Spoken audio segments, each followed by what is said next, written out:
New ইয়র্কে বাংলা মিডিয়ার সম্পাদক ও জ্যেষ্ঠ সাংবাদিকদের সঙ্গে মতবিনিময় করেছেন বাংলাদেশ জামাতে ইসলামীর সহকারী সেক্রেটারি জেনারেল ও মিডিয়া বিভাগের প্রধান অ্যাডভোকেট এহসানুল মাহমুদ জুবায়ের। বুধবার সন্ধ্যায় কোঅপ বা কোয়ালিশন অব বাংলাদেশি আমেরিকান অ্যাসোসিয়েশনের আয়োজনে জ্যাকসন হাইটসের একটি পার্টি হলে এই সভা অনুষ্ঠিত হয়। সভায় জামায়াত নেতা বলেন, জুলাই বিপ্লবের চেতনা, গণভোট এবং বিপ্লব পরবর্তী জনপ্রত্যাশা নিয়ে বিএনপি কথা দিয়ে কথা রাখছে না।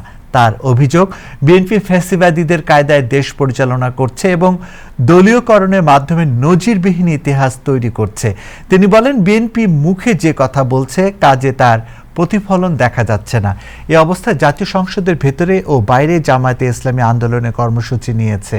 শেখ হাসিনার বিচার প্রসঙ্গে তিনি বলেন, এই বিষয়ে বিএনপি, জামায়াত সহ দেশের সব রাজনৈতিক দল একমত। এছাড়া হামলায় শিশুদের মৃত্যু, বিদ্যুৎ বিপর্যয় ও গ্যাস সংকটের মতো বড় সমস্যা নিয়ে আন্দোলন হতে পারে বলেও জানান তিনি।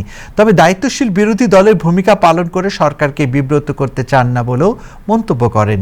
তিনি জানান, সামনে ঢাকা, চট্টগ্রাম, রাজশাহী ও সিলেটে বিভিন্ন কর্মসূচি রয়েছে।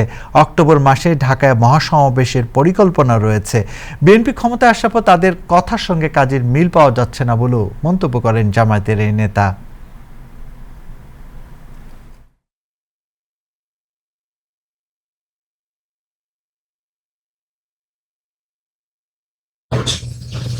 সামগ্রিকভাবে আপনারা দেখেছেন যে বাংলাদেশের গত সরকার গঠিত হওয়ার প্রায় 6 মাস হয়ে যাচ্ছে।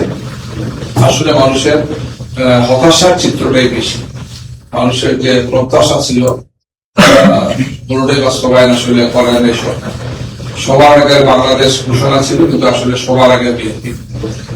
নির্বাচনের পরপরই আমরা দেখলাম যে সবগুলো সিটি কর্পোরেশন দলীয় নেতা কর্মীদের পুনর্বাসনের ব্যবস্থা সেখানে তারা করেছে।